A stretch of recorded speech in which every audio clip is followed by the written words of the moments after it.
इतिहास लिखा है इसमें, कुछ खास छिपा है इसमें। इतिहास लिखा है इसमें, कुछ खास छिपा है इसमें। मर्यादा है कोई वादा है, विश्वास रखा है इसमें।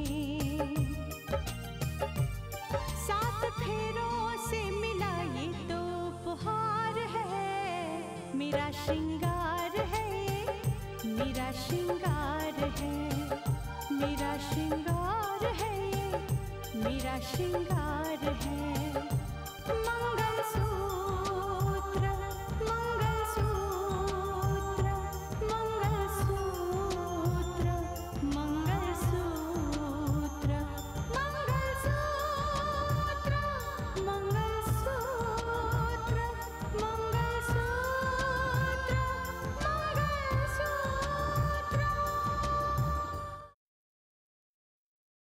मैं समझ गया हूं रितिका कि तुम्हारा जवाब इनकार है, इसीलिए मैं जा रहा हूं। किसी को उठाना है और वो शख्स अभी घर से निकलने वाला है। ठीक है कावेरी, अगर तुम कहती तो मैं उससे बात कर लूंगा, लेकिन मैं उसे रुकने के लिए बिल्कुल नहीं कहूंगा। रोहित, मुझे रोकने की कोशिश मत करो प्लीज। मैंने फैसला कर लिया है, मैं नहीं रुकूंगा। कि मैं आपकी खोई हुई खुशियां आपको वापस दिलवा सकती।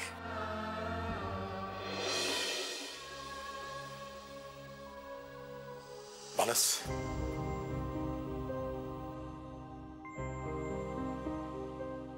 एक बार फिर सोच ली बेटा। सोच लिया है जज साहब, सॉरी।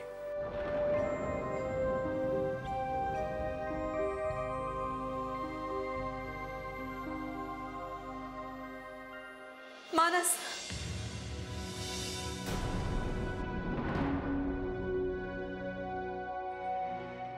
मानस रुको।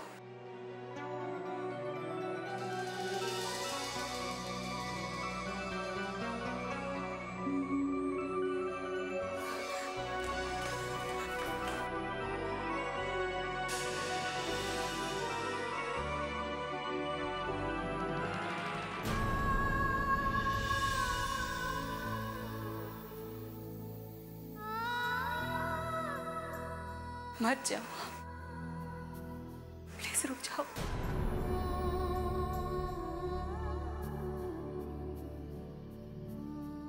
मैंने बहुत कोशिश की, बहुत कोशिश की अपने आप को रोकने की।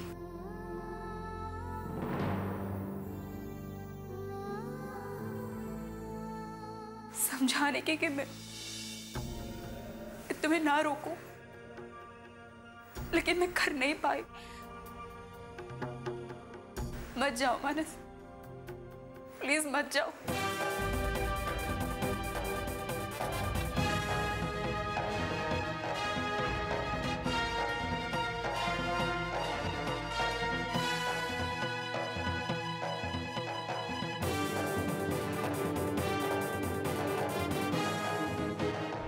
भगवान का लाख लाख शुक्र है कि तुमने मानस को सही समय पे रोक लिया।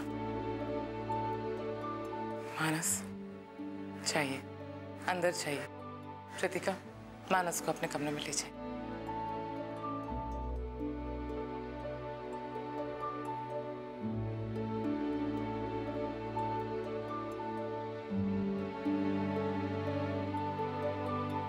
हाँ कुंदन, वो अब घर से निकलने वाला है और वो बिल्कुल अकेला है। तो क्या हुआ सूर्या? अब कुंदन को हिदायत देने की कोई जरूरत नहीं है। हमारे प्लान पे पूरी तरीके से पानी भर चुका है। क्या क्या कह रहे हो तुम? हाँ, मानस अब इस घर से नहीं जा रहा है। क्यों? ऐसी क्या बात हो गई? किसने रोका है उसे? वो तो वैसे भी किसी के रोकने से रुकने वाला तो नहीं था ना। ये मैं तुम्हें बाद में बताता हूँ, पहले कुंदन को रोकना होगा।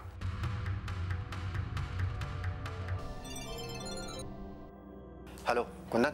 Yes boss. हमारा शिकार घर से निकला है नहीं? नहीं, वो अब नहीं निकलेगा। सुनो, तुम अपने आदमियों को लेके वापस जाओ। आगे क्या करना मैं तुम्हें बताऊंगा। क्या? घर से नहीं निकलेगा? मैं तुम्हें बाद में बताता हूं कि क्या करना है। ओके?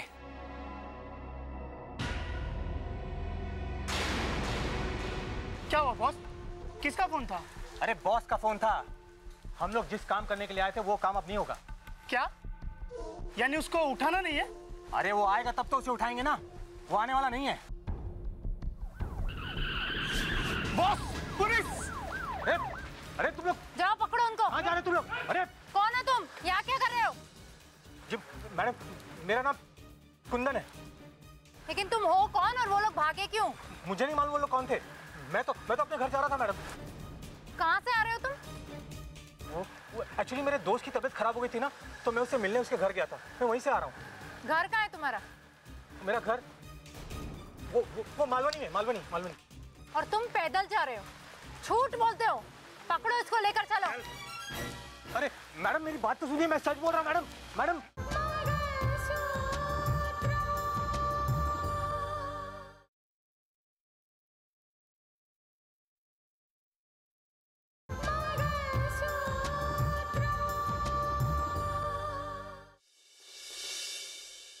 तो और क्या करती मानस में? मैं नहीं चाहती थी कि मेरी वजह से पापा पर कोई उंगली उठाए या फिर इस घर पर कोई इल्जाम लगे। आप तो समझ सकते हो ना मेरी बात को। अब समझ रहा हूं मैं, इसीलिए मैं तुम्हारे करीब आता रहा और तुम मुझसे दूर जाने की कोशिश करती रही। हाँ मानस, पापा जी ने मेरे पापा पर यह इल्जाम लगाया कि मेरे पापा ने उनसे उनका बेटा छीन लिया, यानी तुम्हें अलग करने की कोशिश की। मैं ये कभी बर्दाश्त नहीं कर सकती, इसीलिए मैं चाहती थी कि तुम पापा जी के पास वापस चले जाओ। इसमें सबकी भलाई है, कम से कम उनकी शिकायत तो दूर हो जाएगी। और हमारा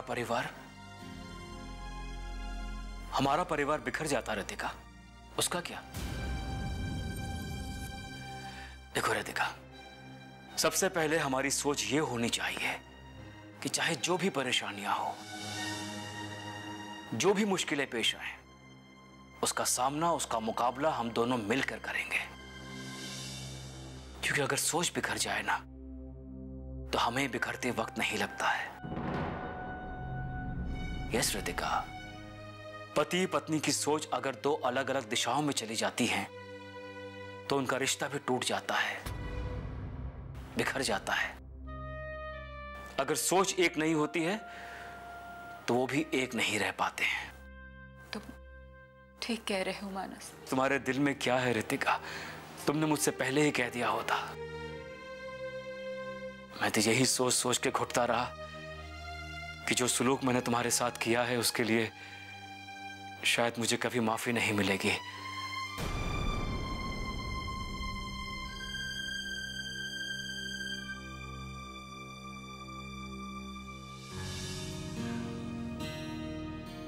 मुझे लगता है मानस, तुमने आज तक औरत के दिल को जाना ही नहीं। मैं क्या माफ करूंगी तुम्हें? मैं तो खुद परेशान थी, उलझनों में थी। एक तरफ पापा जी ने ये इल्जाम लगाया था कि मैं तुमसे, और दूसरी तरफ मेरी अपनी परेशानियां। तुम यकीन मानो मानस, जिस दिन मैंने उस घर को छोड़ा था मुझे बहुत तकलीफ हुई थी। तकलीफ हुई थी तुमसे अलग होकर, लेकिन जिस दिन तुम इस घर में आए सबसे ज्यादा खुश मैं हुई थी। मैं तुम्हें यकीन नहीं दिला सकती, मैं उतनी खुश हुई थी। मेरे दिल को एक अजीब सी तसल्ली हो गई। तुमने जितने इल्जाम मुझ पर लगाए थे ना मानस, जब तुम यहां आए, आकर तुमने माफी मांगी, तो वो सारे इल्जाम अपने आप ही हट गए। लेकिन मैं इस कदर मजबूर थी कि अपनी खुशी का इजहार भी नहीं कर पाई, तुम्हें भी नहीं बता पाई। दरअसल मैं चाहती थी कि मैं तुमसे नफरत करने का नाटक करूं ताकि तुम खुद ब खुद पापा जी के पास वापस लौट जाओ। ये जब सब कुछ हुआ था वो सब कुछ फिर से संभल जाए, ठीक हो जाए। मैंने बहुत कोशिश की, मैंने कोशिश की अपने आप को रोकने की कि मैं तुम्हें ना रोकूं, लेकिन मैं नहीं कर पाई। मैं तुम्हें जाते हुए नहीं देख पाई मानस। ओके, जो हो गया सो हो गया। अब जो आगे होगा ना, देखना अच्छा होगा। किसी के बारे में सोचने की कोई जरूरत नहीं है, सिर्फ अपने बारे में सोचो और अपने होने वाले नन्हे मुन्ने मासूम बच्चे के बारे में सोचो। ओके? सब ठीक हो जाएगा।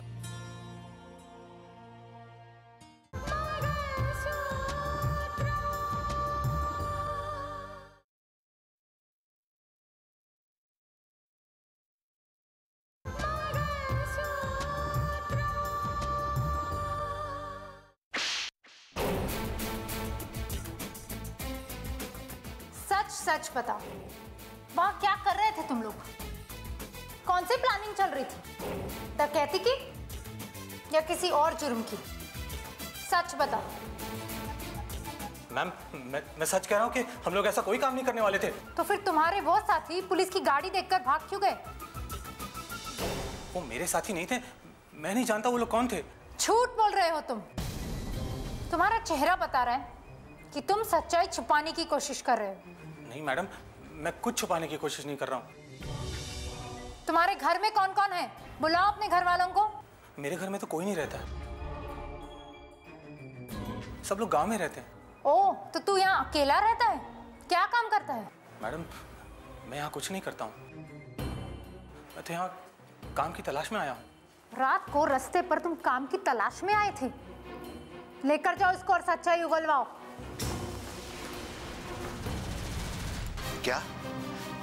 क्या बकवास कर रहे हो तुम? क्या उसी एसपी ने जिसने कुंदन को पकड़ा? Oh my God. तो अब तुम मुझसे क्या चाहते हो तुम? देखो सुनो, मेरा नाम किसी भी तरीके से सामने नहीं आना चाहिए, समझे? बेवकूफ, फोन रखो, फोन रखो। क्या हुआ सूर्या? किसी का फोन था? सब गड़बड़ हो गई स्नेहा, सब गड़बड़ हो गई। हमारे कहने पर कुंदन मानस के लिए सड़क पे घात लगाए बैठा था। मानस तो वहां पहुंचा नहीं, लेकिन पुलिस पहुंच गई। कुंदन के सभी लोग भाग गए, लेकिन उसी एसपी ने कुंदन को पकड़ लिया। अब समझ में नहीं आ रहा कि क्या किया जाए। इस एसपी को रात को नींद नहीं आती क्या? स्नेहा, इस समय कुंदन को वहां से निकालना बहुत जरूरी है। कहीं पुलिस ने उससे सब कुछ उगलवा लिया तो हम कहीं के नहीं रहेंगे, हम बर्बाद हो जाएंगे। लेकिन कैसे? उसे कैसे निकलवा सकते हैं? कहीं ऐसा तो नहीं कि उसे कुंदन पर शक हुआ हो? शक हुआ होगा, तभी तो उसे गिरफ्तार किया है। हमारा तो सारा प्लान चौपट हो गया और मुसीबत में फंसे 100 लाख। जिन लोगों को मुसीबत में फंसना चाहिए था वो तो मजे से हैं और हमारे ऊपर आफत टूट पड़ी। जब इतने बरसों के बाद तुम दोबारा इस घर में आई थी तो मैंने तुमसे कहा था कि मुझे तुम्हारी जरूरत है। सच साबित हुआ। ये सब तुम्हारी कोशिशों का नतीजा है कावेरी, कि रितिका की जिंदगी दोबारा बिखरने से बच गई।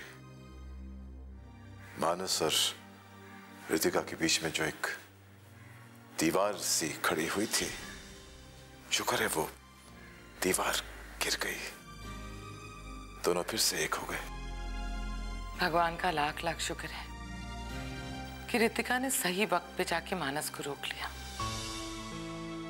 वैसे भैया, आप जानते हैं रितिका आज तक मानस से दूर क्यों रही? उसने अपने और मानस के बीच में वो दीवार जो खड़ी थी उसे गिराने की कोशिश क्यों नहीं की? मैं तो यही समझ रहा था कि जो बातें मानस ने रितिका को कही थी वो एक शूल की तरह उसके दिल में चुप गई, जिन्हें वो भूल नहीं पाई। नहीं भैया, रितिका ने ऐसा इसलिए किया क्योंकि वो नहीं चाहती थी कि रघुवीर जी के सामने आपका सर एक बार फिर से झुक जाए। वो नहीं चाहती थी कि रघुवीर जी आपको इस बात का ताना दे कि आपने उनके बेटे को उनसे छीन लिया है। इसीलिए रितिका मानस से दूर थी, ताकि वो इस घर को छोड़कर चला जाए। लेकिन भैया, मैंने रितिका को ये बात समझाने की कोशिश की कि हो सकता है मानस इस घर को छोड़कर अपने घर ना जाए, कहीं और चला जाए। फिर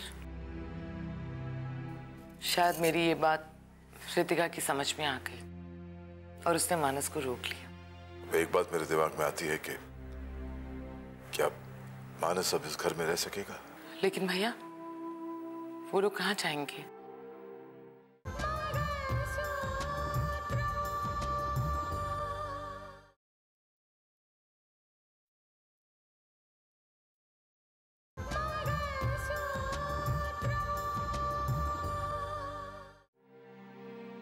रघुवीर जी, जहां तक मुझे लगता है वो तो अब तक नाराज हैं इनसे। उनके घर तो नहीं जा सकते। अब इस बात को लेकर तो मानस को ही कुछ फैसला करना होगा। भैया, रितिका मां बनने वाली है। ऐसी हालत में उसका इस घर को छोड़ के जाना क्या ठीक होगा? नहीं, बिल्कुल नहीं।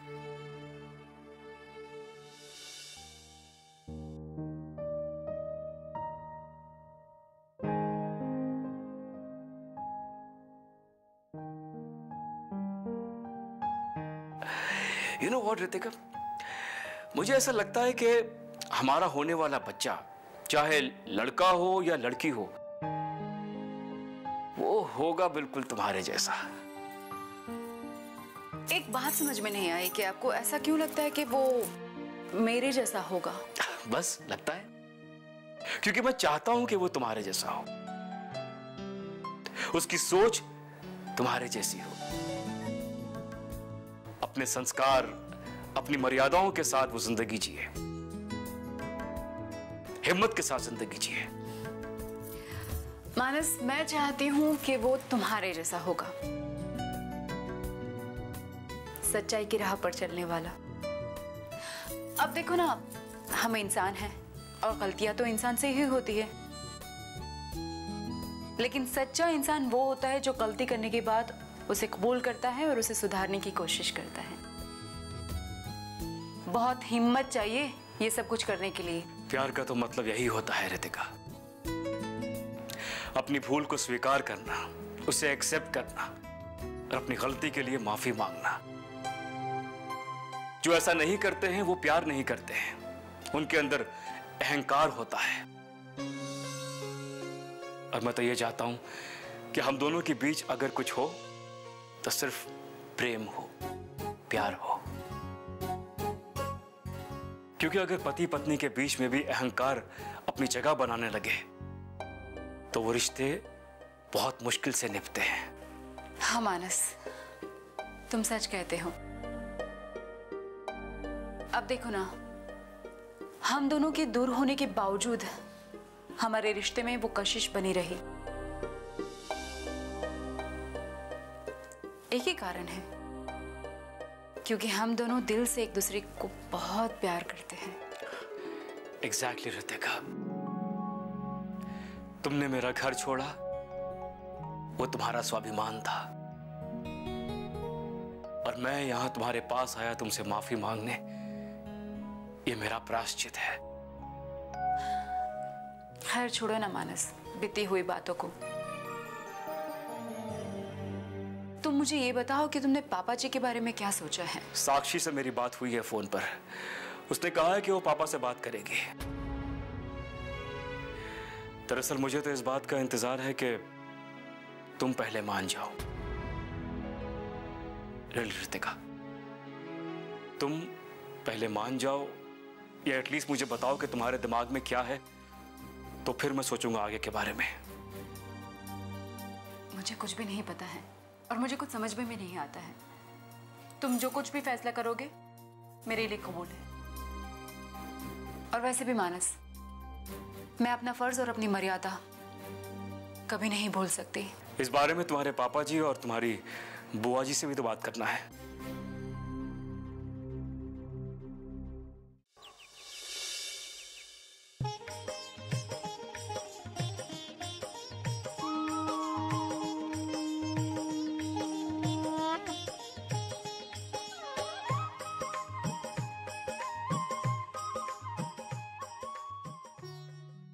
हे माँ, आपने मेरी रितिका की खोई हुई खुशियों को लौटा दिया।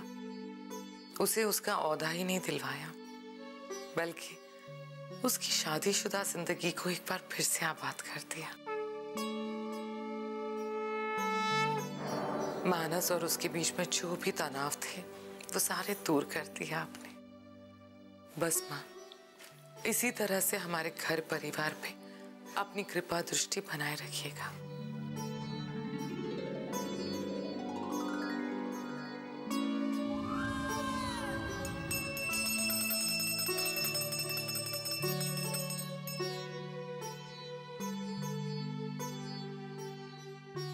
हे माता, आपने रितिका की खुशियां लौटा दी। बस अब इतनी कृपा करना कि रितिका जहां भी रहे खुश रहे और अपने पति के साथ रहे।